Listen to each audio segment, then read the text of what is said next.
Merhaba arkadaşlar, yepyeni haberlerle karşınızdayız. Burak Özçivit ve Fahriye Evcen'den boşanma iddialarına fotoğrafla yanıt. Ünlü oyuncu Burak Özçivit ve Fahriye Evcen boşanacağına dair dedikodular hızla yayılmaya devam ediyor.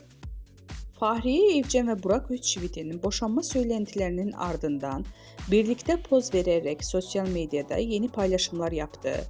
İkilinin otomobil içinde bu fotoğrafları peş peşe Instagram hesabından paylaşarak boşanma dedikodularına net bir yanıt verdi.